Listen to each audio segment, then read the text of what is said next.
बहुत अच्छा है। आज साथियों सबसे पहले बड़ा फैसला लिया गया 8th पे कमीशन को। आज माननीय प्रधानमंत्री जी ने अप्रूव किया। 8th पे कमीशन का कॉम्पोजिशन और उसमें क्या टर्म्स ऑफ रेफरेंस रहेंगे, कितना टाइम पीरियड रहेगा, वो सारा आज अप्रूवल हुआ। और ये बहुत बड़ा महत्वपूर्ण फैसला है। आपको पता है कि अभी हाल ही में जनवरी में ही इन प्रिंसिपल अप्रूवल हुआ था कि किस तरह से 8th पे कमीशन का फॉर्मेशन किया जाए, और इतने कम समय में 8th सेंट्रल पे कमीशन का गठन भी कर दिया गया। इसके लिए काफ़ी बड़ा कंसल्टेशन होता है। कई मंत्रालय जिनमें बड़ी संख्या में सरकारी कर्मचारी हैं सेंट्रल गवर्नमेंट के, डिफेंस हो गया, होम हो गया, रेलवे हो गया, और डीओपीटी के माध्यम से जो जॉइंट कंसल्टेटिव मैकेनिज्म है सभी यूनियंस का, सभी फेडरेशंस का, उस जेसीएम के साथ भी डिटेल्ड कंसल्टेशन होता है। इन सब कंसल्टेशंस के बाद में ये टर्म्स ऑफ रेफरेंस फॉर्मेशन किया गया है। तो ये बहुत ही एक इम्पॉर्टेंट टाइमली एक्शन ले लिया गया है। और करीब 50 लाख सेंट्रल गवर्नमेंट के एम्प्लॉयज़ हैं। कई राज्य सरकारों के साथ भी इसमें कंसल्टेशन किया गया और करीब सभी राज्य सरकारों ने इसमें सहयोग दिया है।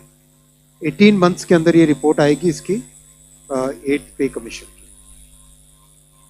जस्टिस रंजना प्रकाश देसाई को इसका चेयरपर्सन बनाया गया। आप सब जानते ही हैं जस्टिस देसाई को, हमारे प्रेस काउंसिल ऑफ इंडिया की चेयरपर्सन है और बहुत ही अच्छा उनका एक long history of public service है। So she will be heading the 8th pay commission.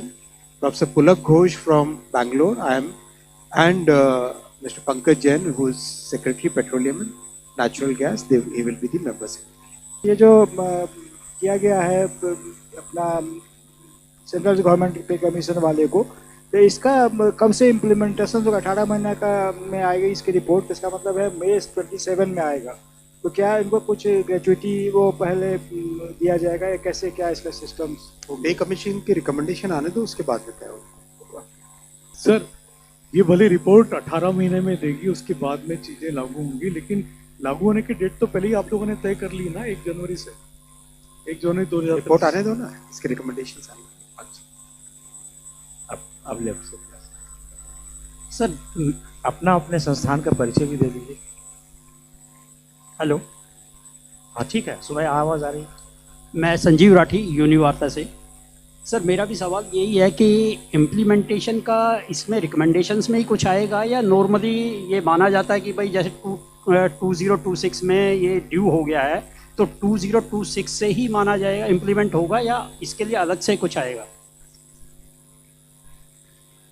नहीं, इसका स्पेसिफिक अभी तय होगा जब ये कंप्लीट इसके रिकमेंडेशन होंगे और इसकी एक इंटरिम रिपोर्ट आती है, उसमें इम्प्लीमेंटेशन की डेट तय होगी। Sir, I'm Deepak from Times of India, sir. You said that this commission will, give the report in 18 months. But the government had announced that the new pay commission will be effective from January 2026. So what does this mean? And obviously everyone will think that that was done just before the Delhi election because Delhi had a lot of number of central government employees. So can you just throw some light? करीब देखो, norms already तय ही होते हैं कि किस तरह से, कौन से डेट से इसका इम्प्लीमेंटेशन होता है। लेकिन इसका जो फॉर्मल तरीका है, वो फॉर्मल तरीका है कि इंटरिम रिपोर्ट में इसकी एग्जैक्ट डेट आएगी। मोस्टली 1 जनवरी 2026 से ही होगी।